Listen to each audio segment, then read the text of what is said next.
Yashodanandana Prasajanaranjana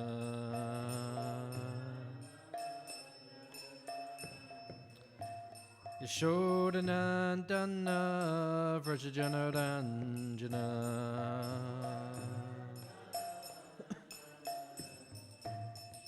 Jamuna Tira Vanachari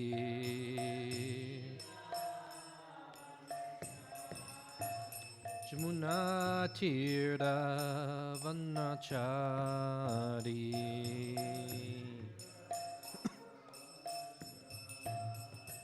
Jayo Radha Matova Kunja Bihari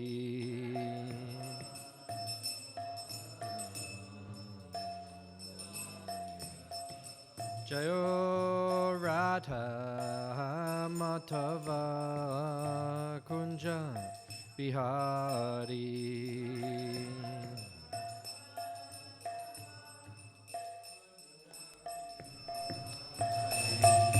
Gopi Jana Balaba Girivaradari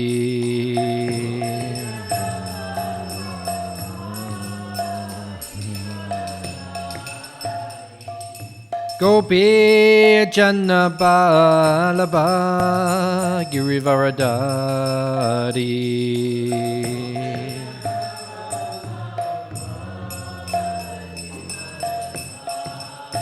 Yashodanandana Vrajajanaranjana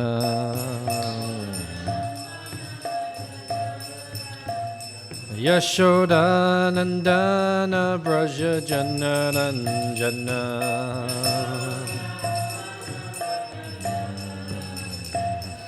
Jamuna Tira Vanachari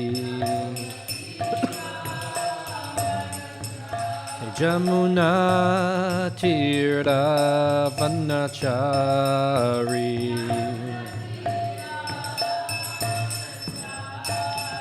Jayo Radha Matova Kunja Bihari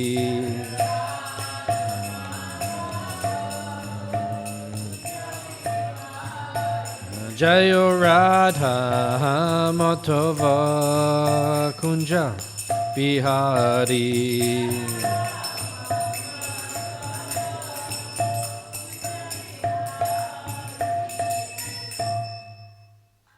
Jayam Vishnupad Paramahams Paragraj Ikacharya Sattva Shishimad His Divine Grace A.C. Bhaktivedanta Swami Shri Prabhupada Ki Ananta Koti Vaishnava Vrinda Ki Grantaraj Śrīmad Bhāgavatam Ki Go Premanande Oh glories the assembled devotees Oh glories the assembled devotees Oh glories the assembled devotees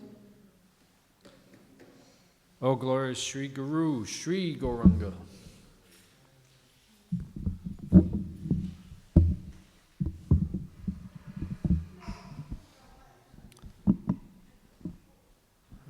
Actually, can't sit on that. We can't sit on that piece of wood. Yeah, that'll have to go back over there. So, yeah, just sit on the mats. Okay, thank you. Narayanam namaskritya naram cheva narottamam devim saraswatim vyasam tato jayam udirayat. Om Namo Bhagavate Vasudevaya. Om Namo Bhagavate Vasudevaya. Om Namo Bhagavate Vasudevaya. Reading from Śrīmad Bhāgavatam, Canto 4, Chapter 22, chapter entitled Prithu Maharaja's Meeting with the Kumaras, text number 58. Varshiti sma yata kamam Pajanya iva tapayan Samudra iva duboda Satvena chalaradiva Vashiti sma yata kamam Pajanya eva tarpayan Samudra eva durboda Satvena chalaradiva Vashiti sma yata kamam Parjanya eva tarpayan Samudra eva durboda Satvena chalaradiva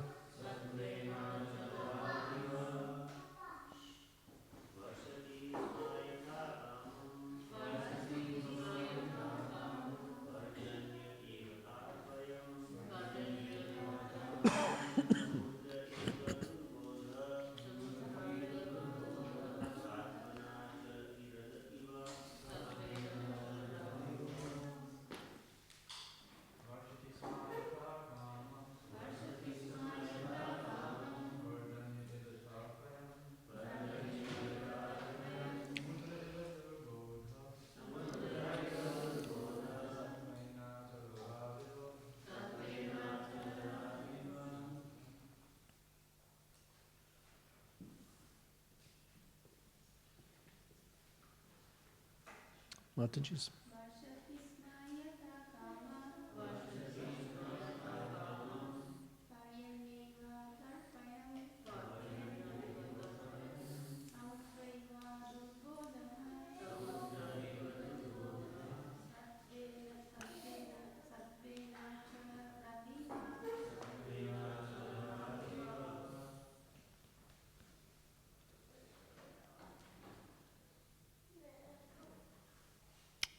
Vashiti, pouring.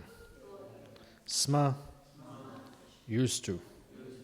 Yata kamam, as much as one can desire. Parjanya, water. Eva, like. Tapayan, pleasing. Samudra, the sea. Eva, likened. Durboda, not understandable. Satvena, by existential position. Achala, the hills. Rat Eva, like the king of. Translation and purport by His Divine Grace A.C. Bhaktivedanta Swami Srila Prabhupada.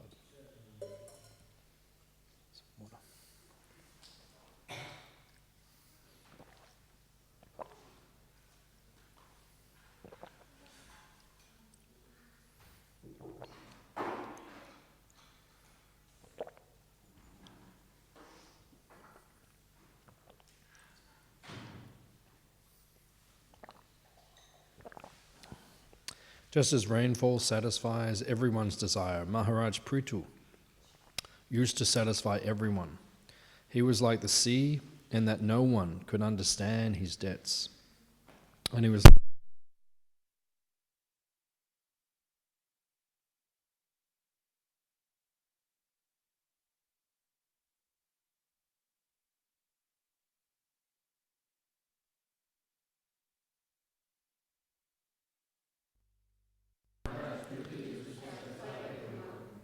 he was like the sea in that no one could understand his debts. And he was like Mount Meru, the king of hills, in the fixity of his purpose.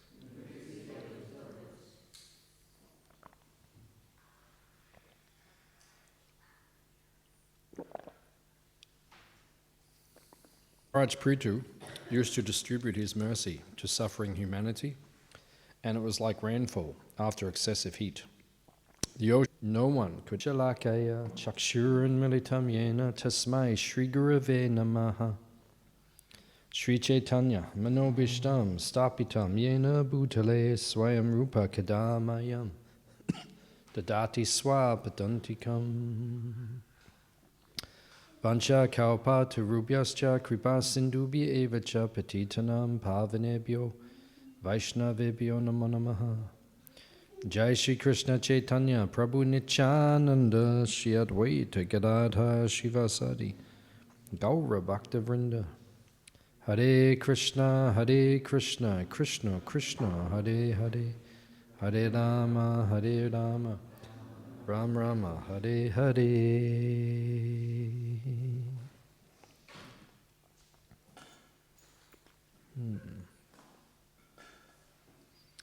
So we're hearing about Maharaj Prithu. Who is Prithu Maharaj?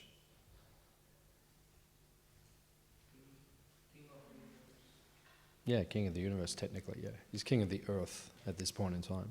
Right, so extremely powerful. So in the Bhagavatam, we hear about extremely powerful persons. And all these examples are given in the Bhagavatam and in the Mahabharata and the Ramayana. All these things are given so that we can understand the standard that we should aspire for. It's not the standard we can become, but it is what we should aspire to become. Just like it is said, don't try to be a great devotee, just be a good devotee. Because you probably can't become a great devotee anyway. But you should be a good devotee. So we should aim to be great devotees. We should always aim. Like Prabhupada says, you shoot for the white rhino. We don't shoot for rhinos anyway, because that's not our philosophy. It's not our way of living. We don't shoot for the rhino, but it is there. The example is that you go for the higher thing, and then maybe you'll get an acceptable standard. If you aim for an A in your exam, then okay, at least you get a B or a C or something like that. So you'll pass. So you aim high and then see what you get. So there are many examples of there. And we should aim to be like that. But we know we can't actually be like that. Just like Prithu Maharaj, he's perfect king. He's a perfect leader. So we should learn from the principles. We can't be as perfect or as powerful, but we should try to aspire to be like that. And then, so many examples are given. Just like if you want to learn how to be a wife, then who is someone that you can look at in the Shastra? Sita Devi, yeah, nice example. Sita Devi, what did she do? What shows how great she is as a wife? What are the examples?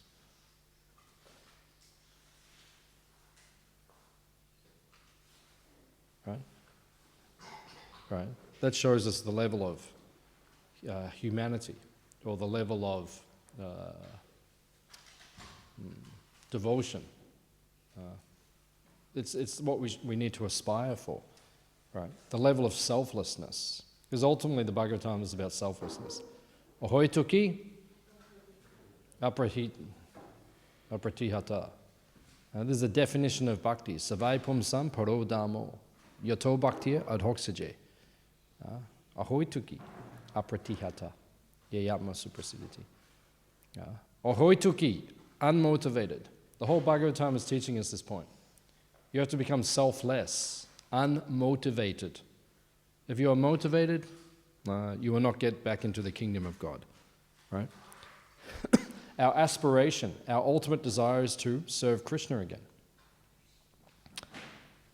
You can only serve Krishna, meaning you can only go back into the spiritual world when you are unmotivated in your service. As long as you're full of motivations, then you will not enter into Krishna's domain.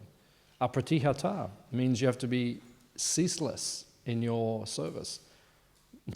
Not, I'll serve Krishna, but I won't tomorrow. I'll do something else, and then it doesn't work like that.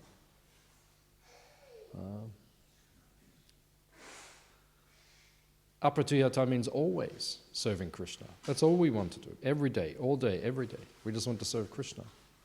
Right? When you have that kind of bhakti, then you can enter into Krishna's abode.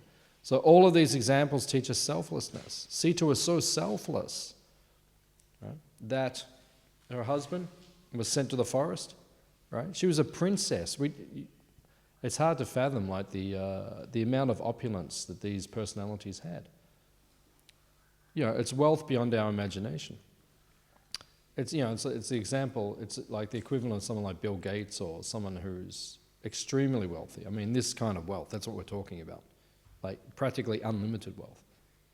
And then Bill Gates has to go and live in the forest, and his wife says, "No problem, I'll go as well." Right? That is the example. That's how we should live. So these examples are given to us to show us what we should become. Just like in Mawulamba, New Govardhan. You've heard of Mawulamba? We have another farm, which is 2,000 kilometers north of here. One devotee there. Devotee was sick, right?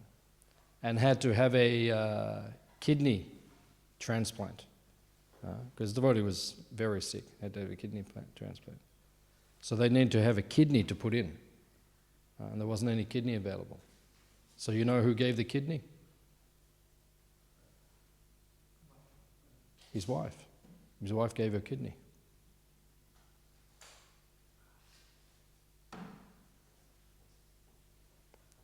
You're just worried about whether you're going to get enough sweets for breakfast.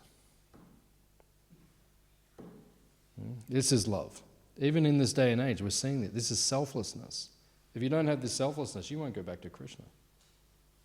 You have to have that kind of selflessness. That's how it operates.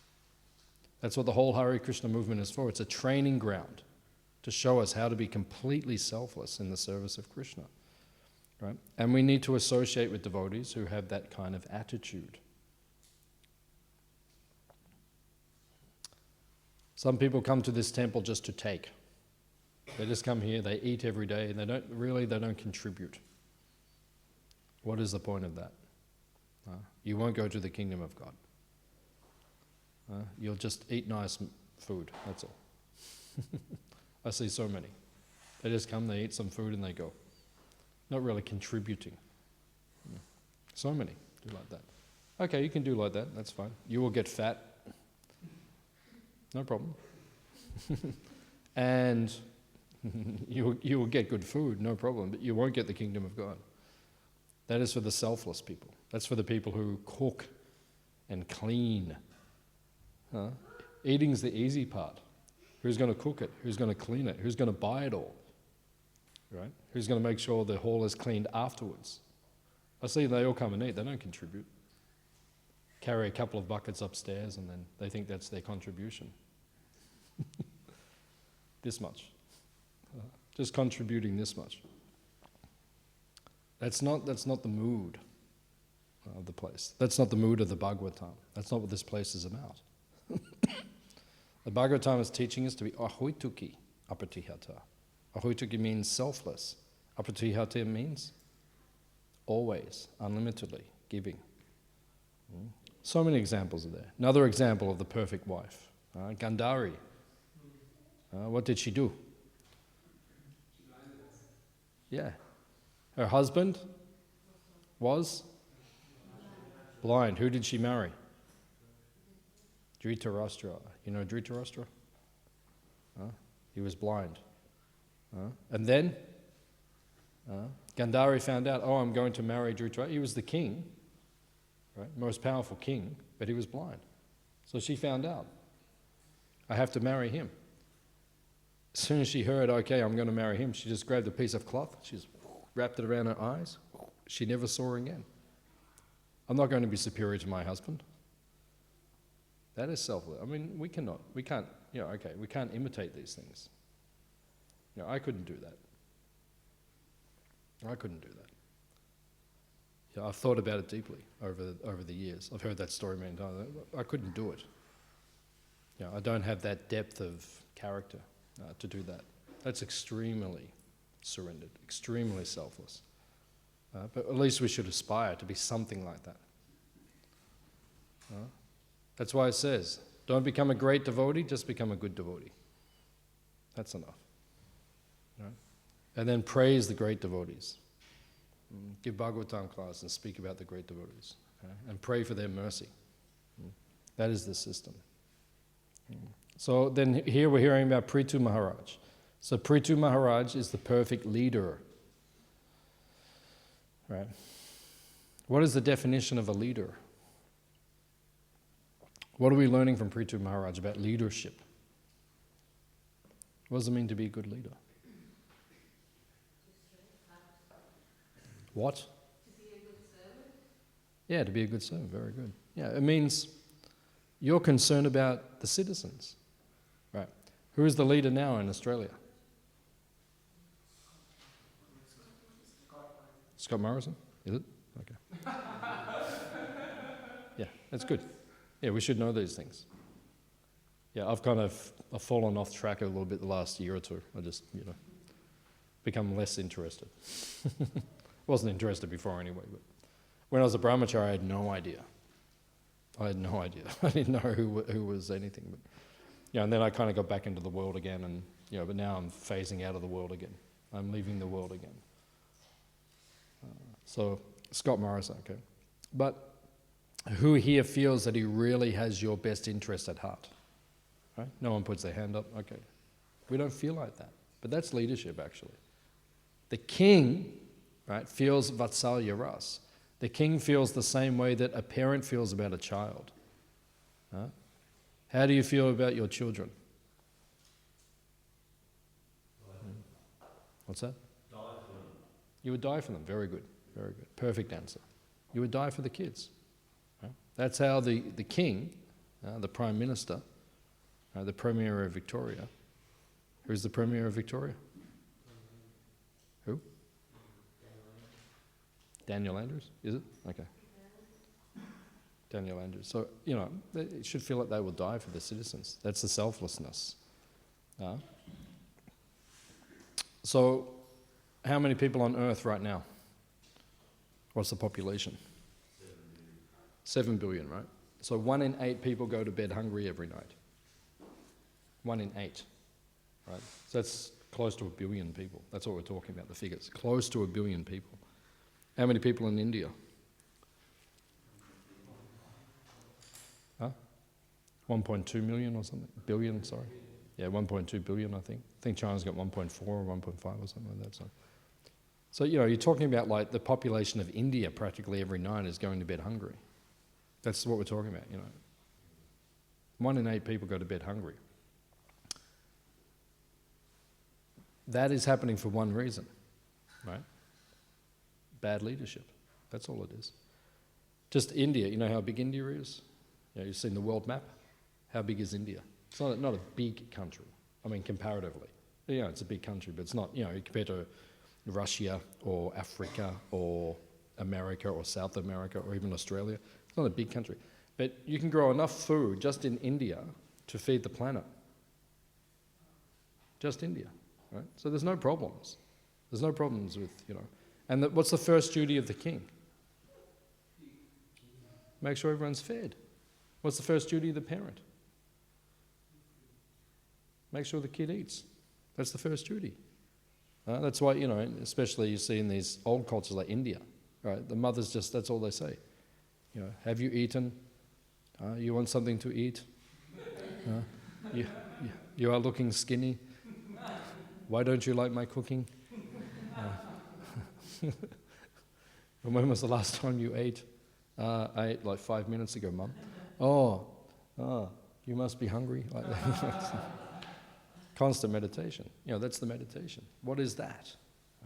Because that is the mentality. So what is the first duty of the king? First duty of the king, right? Make sure everyone is fed. Right? That's the first duty. Everyone, right? Also, the first duty of the king is to make sure everyone is employed. Everyone should be contributing to society. That's the duty of the leader. Everyone should contribute. The only people who have welfare, sick people, someone's actually sick, that, you know, we'll look after them, no problem. And if someone is old, you know, like to the point where they can't contribute so much anymore, no problem. Everyone, and the kids, right? But everyone else, you have to contribute, you have to do something. That's the duty of the leader. Leadership these days, I mean, what's the unemployment rate in Australia? Is it 5%? About 5? Yeah, so it's about 5%. Right? That's also mismanagement. Right? Because what are the jobs we're offering society these days? You know, these very meaningful jobs where you sit in front of a keyboard all day and you go like this. That's a meaningful use of human existence. You imagine you go back 1,000 years from now, go back 1,000 years, and you show people 1,000 years ago, this is what people will be doing in 1,000 years.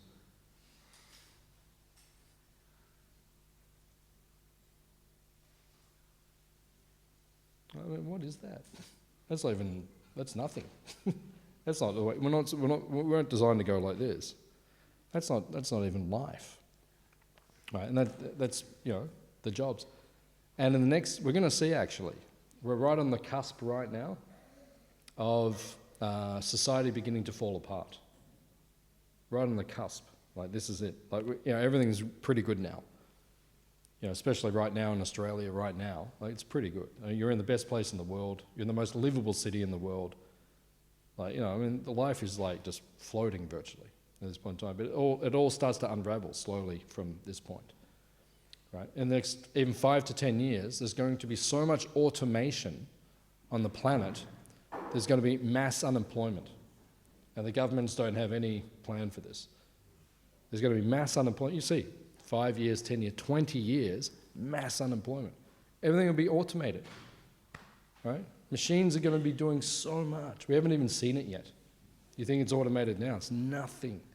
The advancements in technology, right? They will blow everyone's mind in the next 20 years. You will not believe what will happen, right? Everything will become, you know, on our phones, we text at the moment. Right? Within 10, 20 years, everything will just be voice. What do you call that? Sound automated or? Voice recognition, yeah. It's all, everything. You know, you're just going to be in your car, you're just going to say, well, the car's just going to go, you know, and start doing stuff. Everything's going to be like, you walk in your house, it's going to be like that. It's all going to happen. That's how fast everything is moving at the moment. So there's going to be mass unemployment. Right? This is the government's defect. No plan for humanity. Right? How old is America? About 250 years. About 250 years, America. When America was discovered, right, if you go back 200 years, 97% of the population in America were farmers. Farmers. Because what's the most important part of your day? Eating. Right? What are you thinking about right now? You're thinking about breakfast. Huh? We're all thinking, that's what we're all thinking about. Right? I'm just thinking, I can't wait till this class ends so I can go up and have something to eat. Right? That's the most important part of our day, right? You don't eat for a day, you'll be thinking about food. You'll be thinking about prasadam, right? Even when you're eating every day, you're thinking about prasadam, right? So this is like the focus. So 97%, right? You know how many people are farmers now in America? Less than 1% of the population. And what does everyone else do?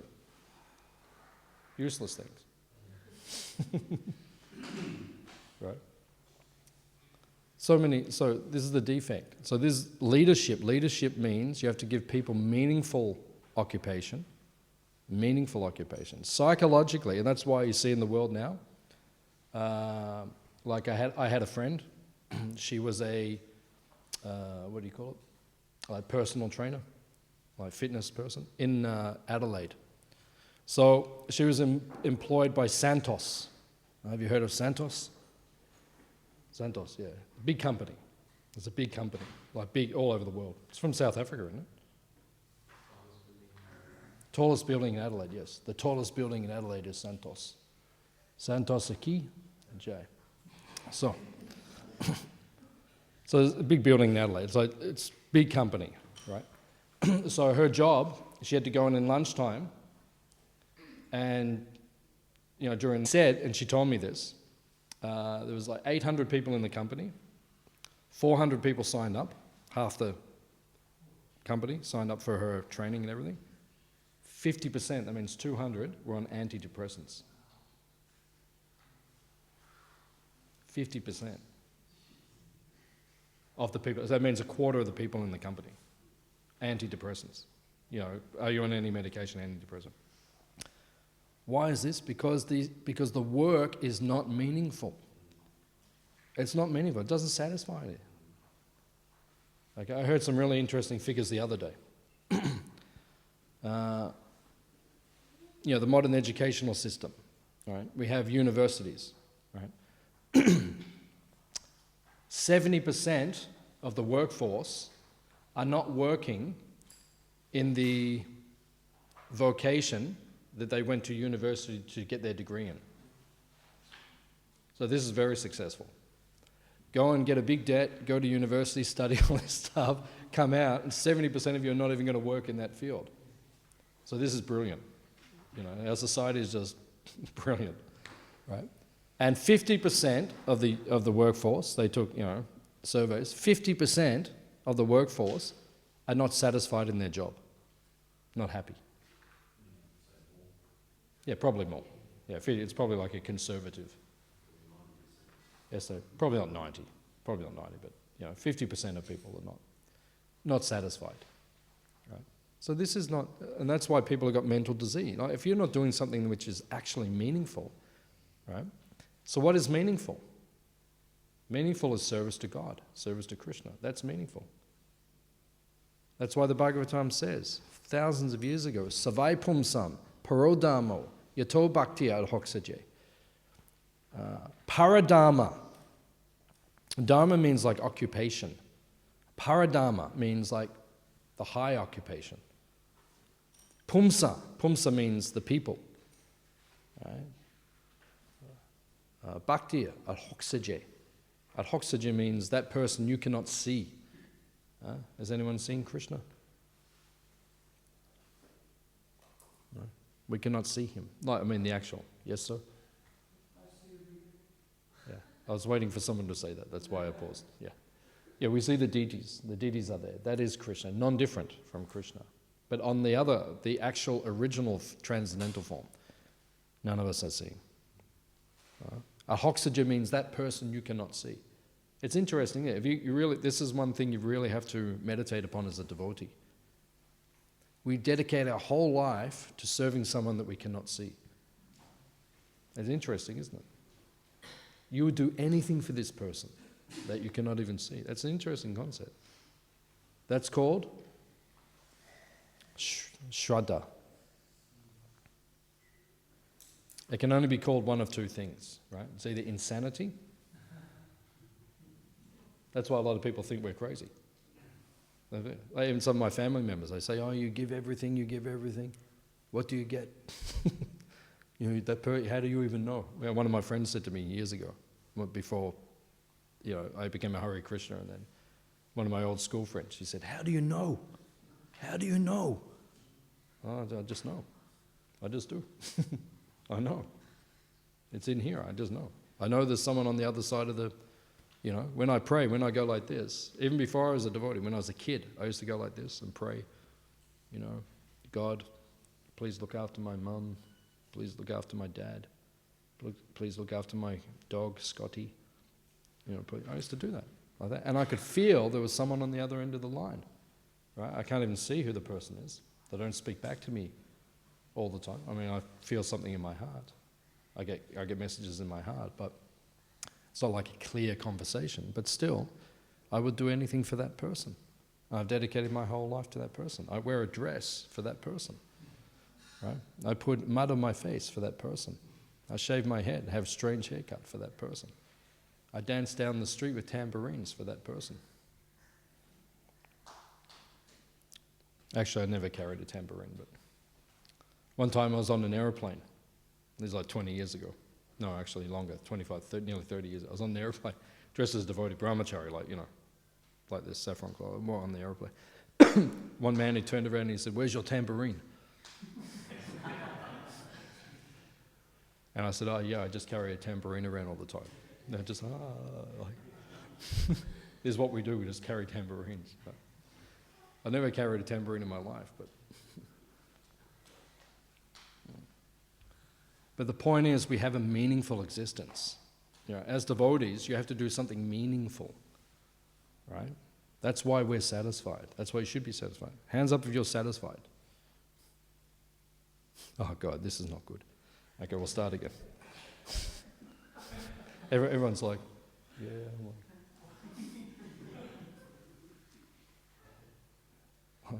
Hands up if you're satisfied. Hands up if you're happy.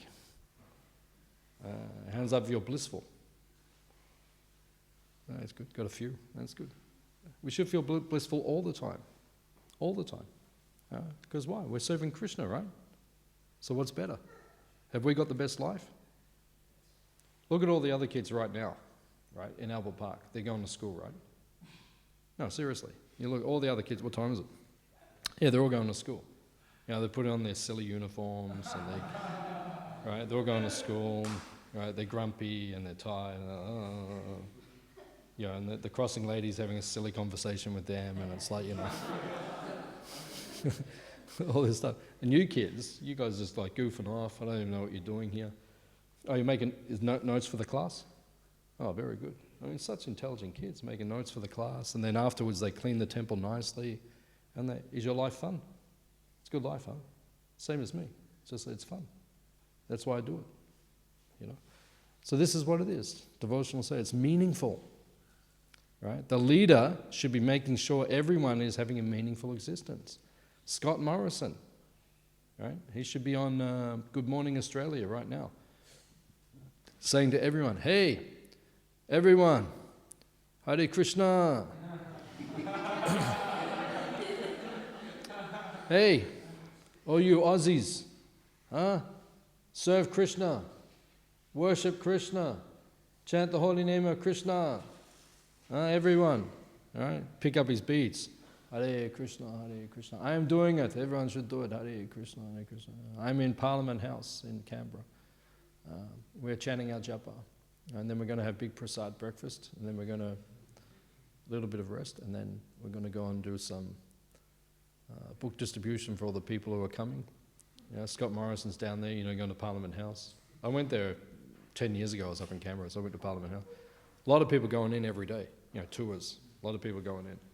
Yeah, imagine Scott on the front gate, you know. Have you read the Bhagavad Gita? You know. You know. Excuse me, you're from Canberra or out of town? Yeah, doing the whole thing. This is meaningful. This is meaningful. That's why devotees are happy.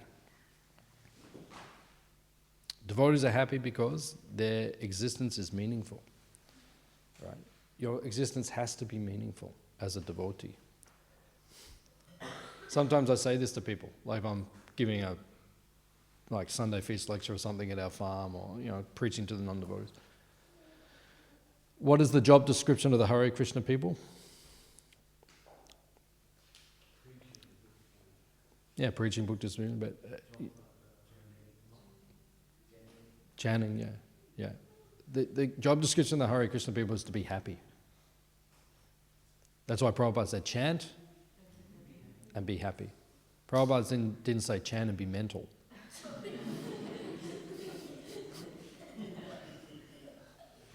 Sometimes devotees get really mental, you know. It's like, oh. And what? Chant and be whatever. Yeah, chant and be whatever. Like that. Sometimes devotees get really mental. Oh, you know, sometimes, you know, like one of the senior devotees, so, you know, devotees come with their problems and they're like, you know, you're listening to their minds. So it's all going on up here, and you're thinking, and you're looking at the devotee and you're thinking, what's going on? This is not what Hare Krishnas is supposed to be. You know, we don't just relate to the mind all day. Oh, I've got this problem, I've got the problem. We've all got problems. Hare Baba, you're in the material world. There's only problems. Right? But if you're chanting, right, it says this in Harinam Chintamani, if you're chanting, all the malefic influences of the planets They are dissipated. Right? Whatever negative is happening in your life, it can just be dissipated. That's the power of devotional service. But you have to fully immerse yourself in devotional service. And then you will feel it will dissipate. Right? The problems will go away. That's one of the first elements of bhakti. Rupa Goswami says, kleshagni. Kleshagni means klesha. Klesha means misery, suffering. It evaporates. So the Hare Krishnas should be happy. Because if we are not happy, how can we help the rest of the world?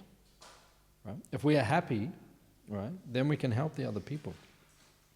You have to be blissful. Anandam buddhi vardhanam. What does that mean? Yeah, it means ever expanding, ever increasing ocean of bliss. That's devotional service. Right? What's for breakfast today? Khichdi. What was for breakfast 27 years ago? Khichdi. What was for breakfast in 1979? Khichdi. Okay, 2052, what's for breakfast? Khichdi. Yeah, khichdi. That's right. So get used to it.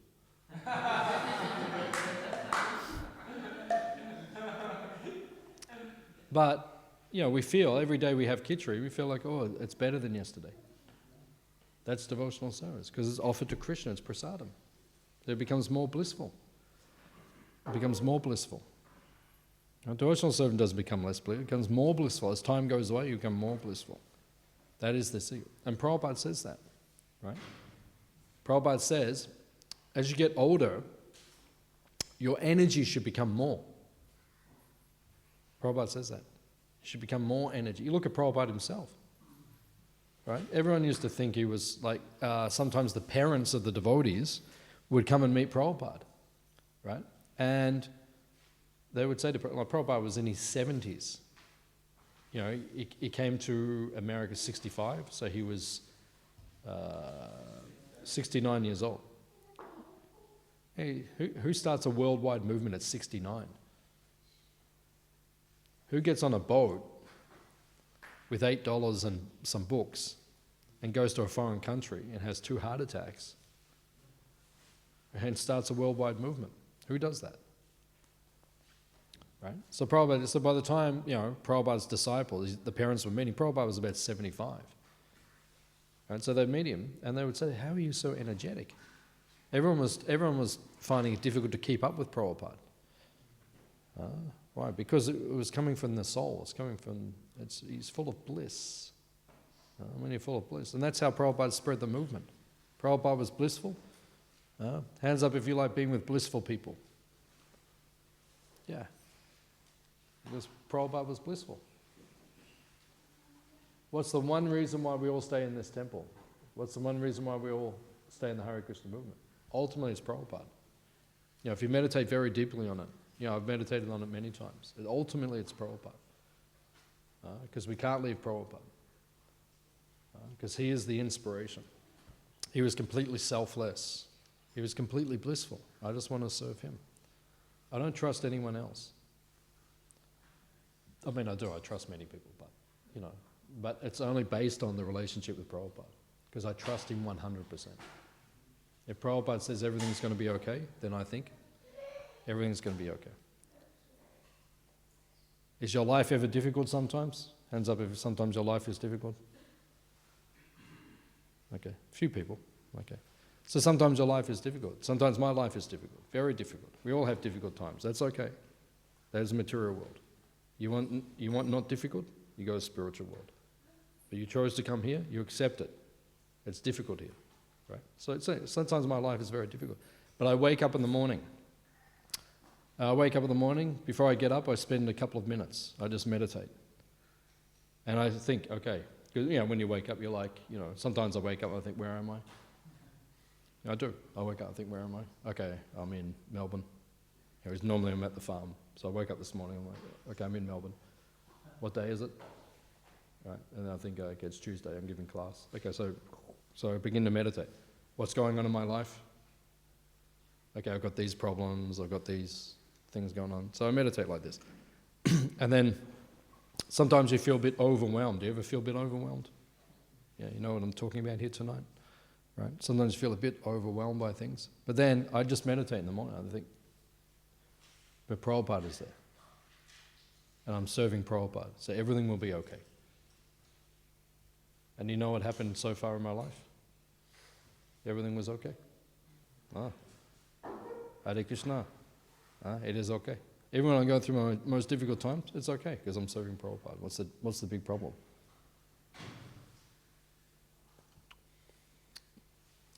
Okay. So we need leaders like Prithu Maharaj. This is what leadership means. That's what this part of the Bhagavatam is teaching us. We need leaders like Prithu Maharaj, and we should become leaders like Prithu Maharaj. Prabhupada wanted every one of his followers to become gurus. All of you have to become gurus. Right? Whenever we say this, you have to become a guru, everyone's like, oh, I can't become a guru. Lord Chaitanya said, Yari Deke, Tari Kaha, Krishna Upadesh, Amara Agyaya, Guruhana, Tara Edesh. Amara Agyaya, you know what that means? It means on my order. Right? So if Lord Chaitanya says, on my order, he's ordering every one of us to become a guru. Every one. Lord Chaitanya is ordering. There's no option here. It's like, you know. If you've got a problem, you're going to speak to Lord Chaitanya. I'm serious. If you've got a problem, you're going to speak to Lord Chaitanya. What does it mean to be a guru? Does it mean you will initiate people in ISKCON? No, it doesn't necessarily. Maybe you will. But it means you have to guide and instruct and inspire others in Krishna consciousness. How can you guide and instruct and inspire others if you are not inspired yourself in Krishna consciousness? That's what it means to be a guru. You should be giving classes. You should be preaching the message of Śrīmad Bhāgavatam and Bhagavad Gita as it is for the deliverance of the conditioned souls. Otherwise, you are Kripana. Kripana means miserly person. Prabhupada said, ISKCON is to create Brahmanas. Brahmanas means they give spiritual knowledge. Kripana means you have spiritual knowledge, but you don't give it. Then what are you? You have to give it. And then you will be satisfied. Because then you're fulfilling the order of Krishna. Okay? Okay. Any questions or comments? Yes, sir. In the beginning, we were discussing about Ahetuki. Yeah. And without any motivation means like, but we have to have some kind of motivation. It means material motivation. That's what it means, material motivation. Even the motivation of wanting to go to the kingdom of Krishna is also... Yeah, but Jiva Goswami says that is not, how do you say it? That is not contradictory, or it is not an obstacle to pure devotion. You're right, it's a separate desire, but it doesn't obstruct. And he gives a nice example actually. Say you're walking across the road and you don't look. I see people all the time these days on the phone, like, they just walking. Even the other day I was driving down here, one Asian lady, she's walking like this I'm driving along the car, I'm thinking, this girl's going to walk in front of my car. She wasn't even looking. And then she kind of looked, at the last minute. I would have hit her, but, I saw her coming, so I slowed down. And, So, if you are in a near-death experience, so when you're in a near-death experience, then you may call out to Krishna. Right? The car's about to say, Krishna! So what are you praying for at that point? To protect your body, your material body. That is not pure devotional service. That's a selfish thing. But Jiva Goswami says, okay, That's what you're asking for, but that does not go against pure devotional service. You pray to Krishna, protect my body, and then what do you do with the body when Krishna saves it? You use it to serve Krishna. So it's not pure, but it doesn't go against pure devotional service. So those kind of desires are okay. So the desire to go back to Godhead, okay, maybe that's selfish, just to end our suffering. That's not pure, but it doesn't go against pure devotional service, so it's okay. Is that okay? Okay, nice question. Yes, madam. Can't one of you go to Parliament if people response this consciousness? What is it? Can't one of you go to Parliament and revolutionize the consciousness? Can't one of us go to Parliament and change the consciousness? You go to Parliament. I'm not going Australia. You work it out. That's not my problem. You go to Parliament, or go back to your country and go to Parliament there. That's it. Yeah. Anyway, anyone can go to Parliament. That's up to them. I personally wouldn't do it because it's too crazy. That's too crazy. I think we're better preaching, and this is the way Prabhupada did it. You preach on the grass level. Just preach on the ground. Change all the people on the ground. And then the government has to listen because the masses. But Prabhupada did both, right? Prabhupada met with Indira Gandhi. Prabhupada met with the Prime Minister of India. So he tried to meet the politicians and change them. And he said, we don't want to run the government, but we will advise you how to run the government. So either way. And then some devotees actually ran for Parliament. They didn't become successful. But in Delhi, where is Delhi? Delhi? It's in India? Yeah, India, like that. So in Delhi, there are some devotees who in the government of Delhi, not the Indian government, but the Delhi government, which is very powerful. There are some devotees who are very highly placed in the government in Delhi itself. It's like, someone in the council in Melbourne being a devotee. So there are devotees like that. So it's happening around the world. Gradually people are. And at the moment we have one devotee who's running to become the president of America. Yeah. Tulsi Gabbard. Yeah, Tulsi. She's running to become the president. She probably won't be the challenger. Someone has to challenge Trump in 2020, next year, for the Democrats. She's running amongst the Democratic nominees to challenge him. And she's popular. She's not unpopular. I don't think she'll become the challenger, but she might. Like that. So, by 18 months from now, we could have a devotee running the free world. Okay, everybody, start chanting Hare Krishna. So we'll see. We'll see what happens. Prabhu, did you mention that we all have to become good leaders, like Mr. Maharaj? So Yeah. what are some of the prominent qualities of good leadership? There are many, many things you can say about good leadership. Many things. Okay. One thing, if you're a leader, you have to know where you're going. All right, that's the first thing. Okay, just like I say now, okay, everyone follow me. I'm going to take you to one shop in Clarendon Street. So you all follow me, and we're all going to that shop. But if I don't know where the shop is, I'm not the leader. Sometimes you're following someone, and after a while you're like, where are we going? Then you're not the leader. There was one book that was written many years ago, and one of the principles in the book was lead, follow, or get out of the way. And you have to do this in life, right? Either you're leading, you're following, or just get out of the way. You can only be two things. You're either following or you're leading.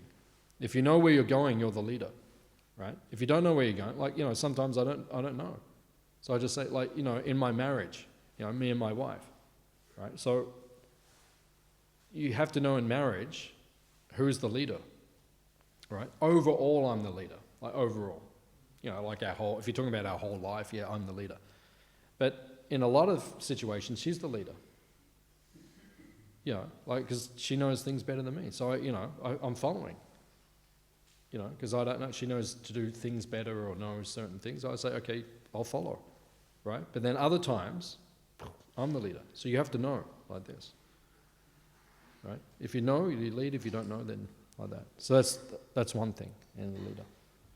And the second thing in being a leader, you have to have followers.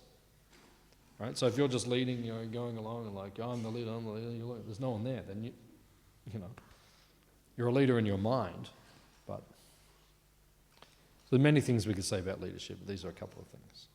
Hare Krishna. Any other questions? Comments? Yes, sir. Hare Krishna. Welcome to our temple. Yeah.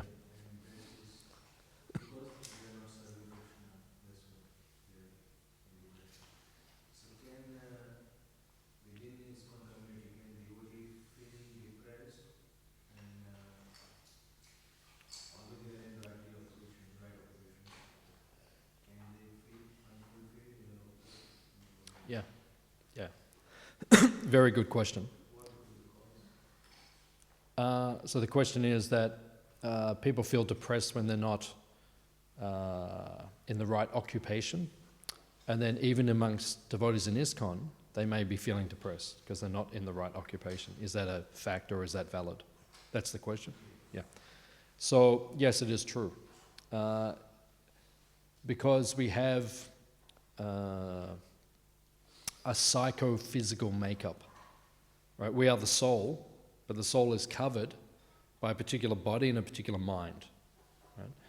So your body and mind has to be engaged according to its propensity and its proclivity, what you're good at and what you like doing, right? So short term, sometimes we have to do things that we're maybe not good at and we don't like doing, because there's like an emergency. Prabhupada speaks about this in the Gita. He says capricious work. He says 3 times of work, right? So sometimes we have to do like that, because there's an emergency we have to do it. But you can't do that all the time, because then you become dissatisfied. Like the service I like doing the most is what I'm doing right now, right? Which is teaching. That's what I like doing the best. That's probably what I'm good at. And that's what I like doing. So as long as I do this, I feel happy. But if I could not do this, even though I'm in ISKCON, I'm doing so many, so I can manage and do so many things, but I wouldn't feel happy. So you have to be doing, and actually, as Prabhupada says, it is the guru's responsibility to make sure the disciples are engaged according to their psychophysical makeup. So it is necessary, even in spiritual, until you get to the point of like pure devotion, you have to be engaged according to your conditioned nature. So that has to be there.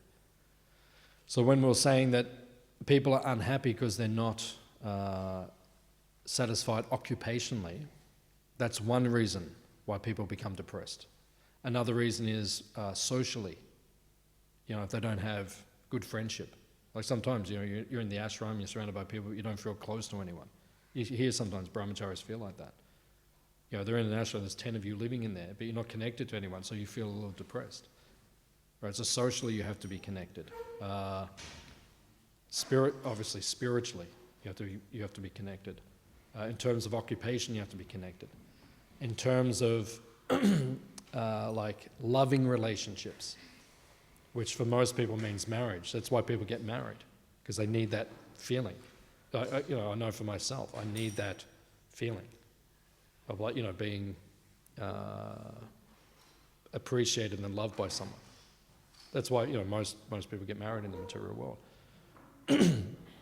And if you don't get married, or if you stay in the renounced order, my guru said, and he was a renunciate, he's a very strong renunciate, he said you have to have very close relationships with your godbrothers. Very close. Like really close relationships. Otherwise you'll feel that desire coming. Right? You can't be a renunciate if you don't have those kind of relationships.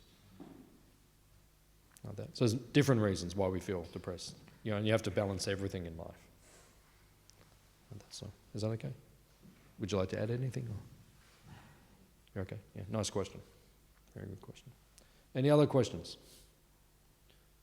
Sorry, what's the conclusion? You just let to balance everything?